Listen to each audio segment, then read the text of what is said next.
है। अब देखते हैं हम लेंस। तो दो पृष्ठों से घिरे हुए पारदर्शी माध्यम को लेंस कहते हैं। इसका एक पृष्ठ गोलीय होता है तथा दूसरा पृष्ठ गोलीय या समतल होता है। ठीक है, मोस्ट इम्पॉर्टेंट टॉपिक अब शुरू होने वाला है। ठीक है, लेंस दो प्रकार के होते हैं, अवतल लेंस और उत्तल लेंस, कॉनकेव और कॉन्वेक्स। अवतल लेंस ये लेंस बीच में पतले तथा किनारों पर मोटे होते हैं। ठीक है, ये तीन प्रकार के होते हैं। उभय अवतल, जिसमें दोनों तल अवतल हो, उभय अवतल। ठीक है, एक और समतल, एक तरफ अवतल होगा तो समतल अवतल। उत्तला अवतल, तो एक तरफ उभरा हुआ एक तरफ अवतल होगा, एक तरफ उत्तल और अवतल। तो इस प्रकार से अवतल लेंस तीन प्रकार के हो गए। ये मूल रूप से ये अवतल लेंस है। ठीक है, जिसका दोनों तल अवतल हो। उत्तल लेंस, ये लेंस बीच में से मोटे और किनारों पर पतले होते हैं। डायग्राम से भी समझ में आ रहा है, बीच में मोटा किनारों पर पतला। ठीक है, ये तीन प्रकार के होते हैं। उभयोत्तल, जिसका दोनों तल उभरा हुआ हो या उभय उत्तल हो। ठीक है, समतल उत्तल, एक समतल एक उत्तल। ठीक है, और तीसरा है अवतल उत्तल, तो एक तल अवतल एक तल उत्तल। ठीक है, कुछ परिभाषाएं हैं जानने योग्य। ठीक है, तो मुख्य अक्ष लेंस के दोनों गोलीय वक्रता केंद्रों को मिलाने वाली रेखा को मुख्य अक्ष कहते हैं। देखिए, दो पृष्ठ है, ये इधर एक वृत्त बनाएगा, इधर ये एक वृत्त बनाएगा, तो दोनों का अपना अपना केंद्र होगा। ठीक है, तो दोनों वक्रता केंद्रों को मिलाने वाली जो रेखा है वो क्या कहलाएगी? मुख्य अक्ष कहलाती है। प्रकाशिक केंद्र प्रकाशिक केंद्र में क्या होता है? जो प्रकाश किरण प्रकाशिक केंद्र से होकर गुजरती है वो सीधी निकल जाती है। ठीक है, और उस पॉइंट को कहते हैं हम प्रकाशिक केंद्र। मुख्य फोकस, प्रिंसिपल फोकस। अब लेंस में दो प्रकार के फोकस मिलेंगे हमको। ठीक है, दो पृष्ठों से मिलकर बना है तो ऑब्वियसली दो फोकस होगा। ठीक है, तो प्रथम फोकस किसे कहेंगे? तो जो प्रकाश किरण फोकस से होकर जाएगी वो मुख्य अक्ष के समांतर निकल जाएगी, तो वो प्रथम फोकस कहलाती है। ठीक है, उत्तल के लिए इस ओर, अवतल के लिए इस ओर होगा। ठीक है, द्वितीय फोकस को हम मुख्य फोकस कहते हैं। ठीक है, फोकस भी बोल देते हैं। तो द्वितीय फोकस जो है मेन है। ये अवतल है तो इसका मेन फोकस इस ओर होना चाहिए ना, ये पहला जो पृष्ठ है। तो ये जो द्वितीय फोकस है वो मुख्य फोकस होता है। ठीक है, तो जो प्रकाश किरण हम पढ़े हैं मुख्य अक्ष के समांतर जाती है वो फोकस से होकर जाती है अपवर्तन के पश्चात। ठीक है, तो ये द्वितीय फोकस कहते हैं इसको। यहाँ देखिए, ये उभरा हुआ है उत्तल, तो इसका इस ओर होगा ना। ठीक है, ये फोकस इस ओर होगा, इसलिए उत्तल का इस द्वितीय फोकस इस ओर बनता है। ठीक है, याद रखेंगे। फोकस दूरी तो सभी जानते हैं। ठीक है, क्या होता है फोकस दूरी? तो प्रकाश लेंस के प्रकाश केंद्र और प्रथम फोकस के बीच की दूरी को प्रथम फोकस दूरी, और प्रकाश केंद्र और द्वितीय फोकस के बीच की दूरी को द्वितीय फोकस दूरी कहते हैं। फोकस तल हम पढ़ चुके हैं, जो किससे होकर जाए? द्वितीय फोकस से होकर जाए। ठीक है, दो फोकस पृष्ठ होंगे, एक और दो फोकस है ना, तो फोकस से होकर जो तल जाएगा उसको फोकस पृष्ठ कह देते हैं। ठीक है ना, फोकस में होकर एक लेंस से प्रतिबिंब की रचना, तो परावर्तक पृष्ठ के लिए हम देख ही चुके हैं कि किस प्रकार से हम रचना करते हैं। तो दो किरण की आवश्यकता होती है, तो लेंस के लिए भी ऐसा है। तो जो किरण मुख्य अक्ष के समांतर आपतित होती है वो मुख्य फोकस से होकर जाती है। ठीक है ना, मतलब द्वितीय फोकस से। ये द्वितीय फोकस से, ध्यान दीजिएगा। जो प्रकाश किरण प्रथम फोकस से होकर आपतित होती है वो मुख्य अक्ष के समांतर चली जाती है।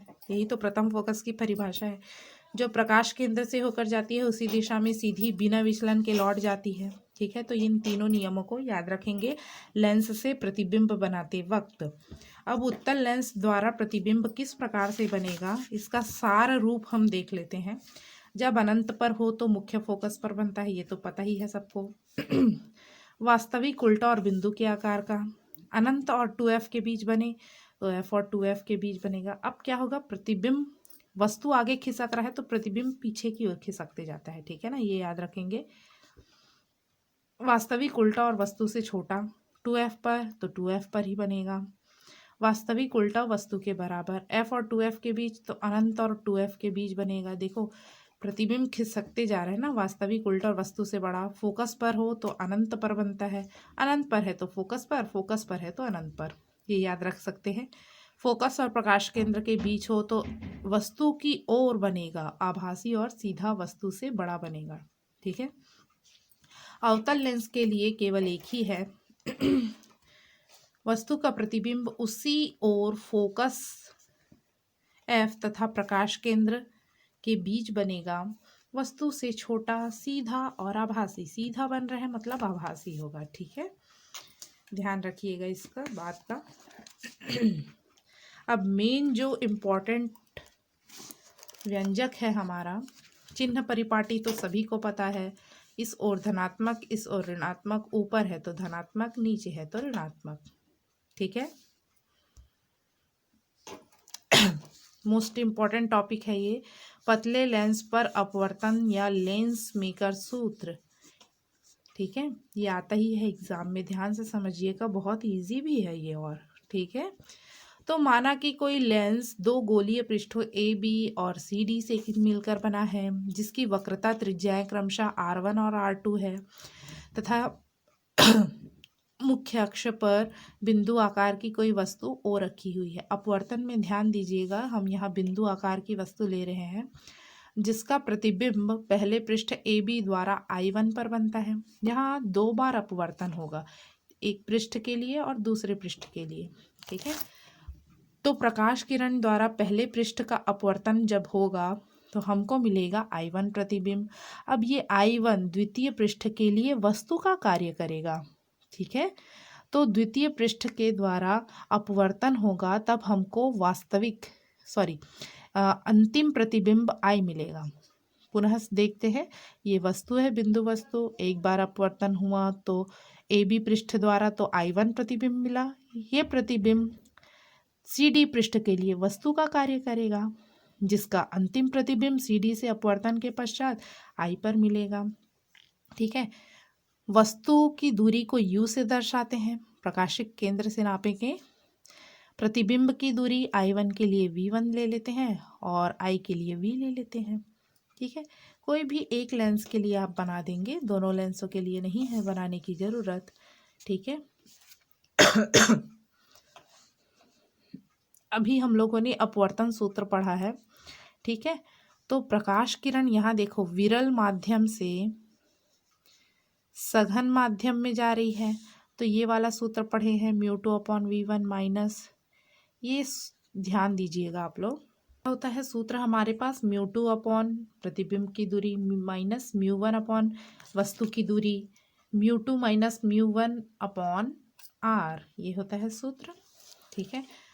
तो पहले की वक्रता त्रिज्या R1 है जी, और प्रतिबिंब क्या है, पहला प्रतिबिंब I1 बना है तो दूरी क्या है V1, तो यहाँ μ2/v1 ले लिए, माइनस μ1/u लिए वस्तु की दूरी, ठीक है, is equal to μ2 minus v1/R1।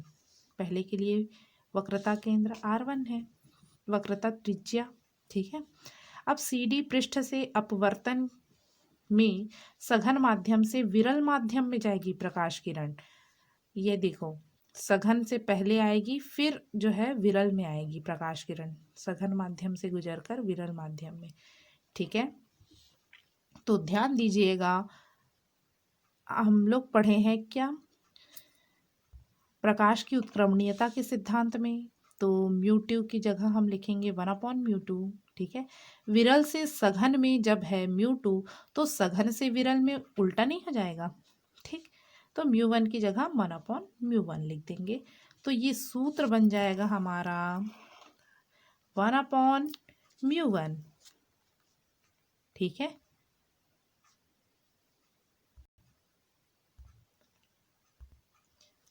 तो उत्क्रमणीयता की सिद्धांत से μ2 इज इक्वल टू 1/μ2 और μ1 इज इक्वल टू 1/μ1 हो जाएगा। विरल से सघन था तो μ1 μ2, सघन से विरल में अपोजिट, तो जहाँ μ2 है वहाँ 1/μ2 रखेंगे और जहाँ μ1 है वहाँ 1/μ1 रखेंगे, ठीक है ना। तो यहाँ आ जाएगा μ1, यहाँ आ जाएगा μ2, ठीक है। और यहाँ देखिए प्रतिबिंब की दूरी, तो प्रतिबिंब v है। वस्तु की दूरी तो u मत लिख देना, क्योंकि अब वस्तु का कार्य कौन कर रहा है, I1, और उसकी दूरी है v1, तो ये ध्यान रखिए। और त्रिज्या क्या हो जाएगी, r2, ठीक है। या साधारण भाषा में इसको उल्टा याद रख लीजिए, ठीक है। यहाँ μ2 की जगह μ1, μ1 की जगह μ2, जहाँ जहाँ μ2 है वहाँ μ1, ठीक है। ये आसान होगा याद रखना। परंतु नीचे की जो क्वांटिटी है उसको याद रखिए। प्रतिबिंब की दूरी v होगी, वस्तु की दूरी v1 होगी और त्रिज्या r2 हो जाएगी। दोनों को यदि जोड़ दे तो क्या होगा, हमारे पास क्या मिल जाएगा, μ2 से μ2 कट जाएगा upon v1, μ1 upon v minus μ1 upon u बच जाएगा, और इधर क्या कॉमन आ जाएगा, μ2 माइनस μ1 कॉमन ले लिए, ठीक है। तो 1/r1, और ये μ1 माइनस μ2 है तो उसको μ2 माइनस μ1 करेंगे। ये क्या है, μ1 माइनस μ2, और यदि मैं माइनस ले लूँ बाहर तो μ2 माइनस μ1 नहीं हो जाएगा, ये आइन माइनस का अंदर करो ये माइनस हो जाएगा, ये प्लस में आ जाएगा, पुनः यही टर्म मिल जाएगा। तो इसीलिए माइनस 1/r2 आया है यहाँ पर, ठीक है ना। अब हम सभी जानते हैं μ2 अपॉन μ1 क्या होता है, म्यू होता है अपवर्तनांक, ठीक है। तो उपरोक्त समीकरण में मैंने क्या किया कि μ1 से डिवाइड कर दिया, μ1 से भाग देने पर ये तो कट जाएगा, μ1 1/v माइनस 1/u आ जाएगा। μ2 अपॉन μ1 उसको आ जाएगा, उसको म्यू लिख लिए, ठीक है। μ1 से μ1 कट जाएगा मतलब 1, ठीक है। ये क्वांटिटी मिल गई हमको। अब यदि u बराबर अनंत हो, यदि वस्तु अनंत पर रखी हो तो वस्तु का प्रतिबिंब फोकस पर बनता है। तो u इज इक्वल टू अनंत लिया है मैंने, तो प्रतिबिंब की दूरी कितनी आएगी, फोकस पर बनेगी, ठीक है। अब इसी को यहाँ 1/ मैंने क्या लिख लिया, f माइनस 1/∞, 1/∞ बराबर होता है 0 के, ठीक है। तो ये वाला टर्म 0 हो गया, 1/f बस बचा। तो 1/f इज इक्वल टू, ये फॉर्मूला आ गया। इसे ही लेंस निर्माता का सूत्र या लेंस का अपवर्तन सूत्र कहते हैं। यह सूत्र उत्तल एवं अवतल दोनों के लिए सत्य है, लेकिन लेंस का पतला होना आवश्यक है। पतले लेंस के लिए है, ध्यान रखेंगे। समीकरण 5 से और समीकरण 4 से हमको क्या मिल जाएगा, 1/v माइनस 1/u, उस पूरे की जगह हम क्या लिख सकते हैं, 1/f, ठीक है। इस सूत्र को लेंस सूत्र कहते हैं। यह सूत्र दोनों लेंसों के लिए सत्य है। लेंस के लिए ये होता है और दर्पण के लिए पॉजिटिव में होता है, याद रखेंगे ना। 1/f is equal to 1/u plus 1/v होता है। लेंस के लिए माइनस में होता है ये, ठीक है। तो ये ध्यान रखेंगे आप सभी। लेंस की फोकस दूरी पर निर्भरता देखते हैं हम, ठीक है। ये जो है 1 नंबर 2 नंबर के क्वेश्चन में आती ही है। लेंस के पदार्थ पर, प्रकाश के रंग पर, लेंस के दोनों ओर के माध्यम पर, लेंस के पृष्ठों की वक्रता त्रिज्याओं पर। तो पहले देखते हैं लेंस के पदार्थ पर। फ्लिंट कांच का अपवर्तनांक क्राउन कांच के अपवर्तनांक से अधिक होता है। अपवर्तनांक अधिक है मतलब फोकस दूरी क्या हो जाएगी, कम हो जाएगी। यहाँ से देख सकते हैं 1/f अनुक्रमानुपाती है म्यू के, है ना, ऊपर में है ना। 1/f म्यू व्युत्क्रमानुपाती है। जितना अपवर्तनांक बढ़ेगा फोकस दूरी का मान कम होता जाएगा, ठीक है, व्युत्क्रमानुपाती है। तो फ्लिंट कांच की फोकस दूरी क्राउन कांच की फोकस दूरी से कम होती है। जिसका अपवर्तनांक अधिक है उसकी फोकस दूरी कम होगी भाई, ठीक है। तो इस प्रकार से याद रखिए सूत्र से। प्रकाश के रंग पर, ठीक है, बैगनी रंग के लिए अपवर्तनांक अधिक मतलब फोकस दूरी कम हो जाएगा। लाल रंग के लिए अपवर्तनांक कम मतलब फोकस दूरी अधिक हो जाएगा, ठीक है। ये सूत्र याद रखिए कि व्युत्क्रमानुपाती होती है लेंस के दोनों ओर के माध्यम पर। ठीक है, तो डायरेक्ट हम यहाँ देखते हैं। लेंस को द्रव में डुबाने पर उसकी फोकस दूरी सदैव बढ़ जाती है।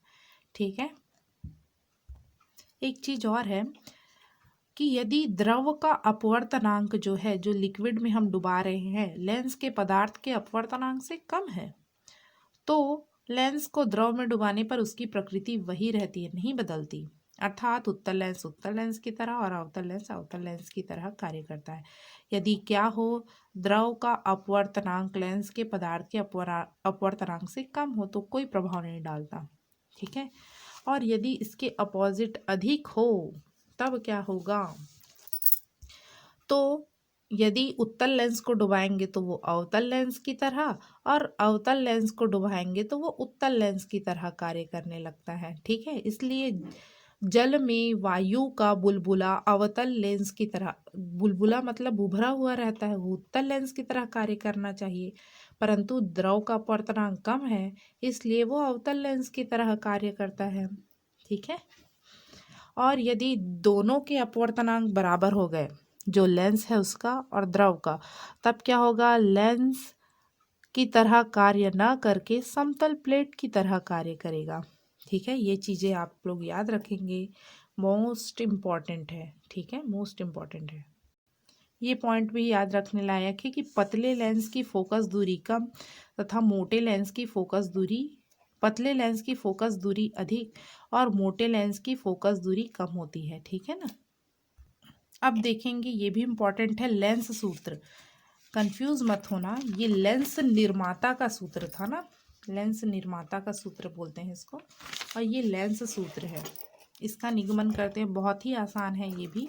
ठीक है, समरूप त्रिभुज वाला कॉन्सेप्ट हमको आना चाहिए। ठीक है, तो ये एक उत्तल लेंस लिए हैं हम, जिसके सम्मुख वस्तु रखी गई है ए बी। दो प्रकाश किरण ले लेते हैं जो मुख्य अक्ष के समांतर जाती है, वो फोकस से होकर जाती है। अपवर्तन के पश्चात जो प्रकाश केंद्र से होकर जाती है वो उसी दिशा में सीधे वापस निकल जाती है। ठीक है, तो दोनों यहाँ पर काट रहे हैं, वस्तु का उल्टा प्रतिबिंब मिल रहा है। उल्टा है मतलब क्या होगा जी, वास्तविक ए डैश बी डैश। ठीक है, तो चिन्ह परिपाटी के अनुसार ध्यान दीजिए, यहाँ वस्तु की दूरी यहाँ से यहाँ तक की होगी माइनस यू इस ओर।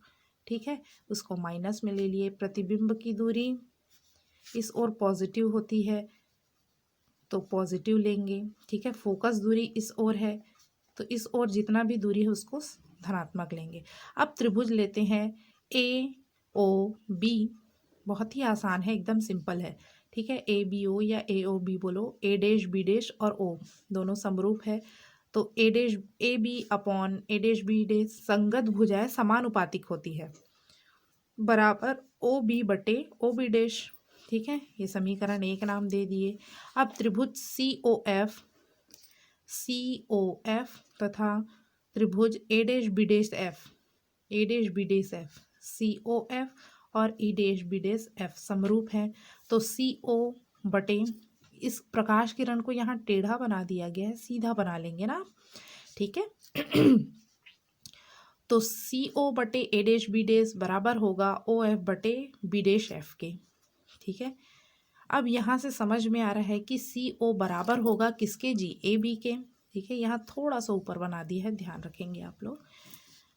तो A B upon A dash B dash बराबर हो गया O F upon F B dash के। लेफ्ट हैंड साइड, यहाँ ये समीकरण 2 है, लेफ्ट हैंड साइड बराबर है तो राइट हैंड साइड भी क्या होंगे, बराबर होंगे। दोनों को बराबर रख लिए।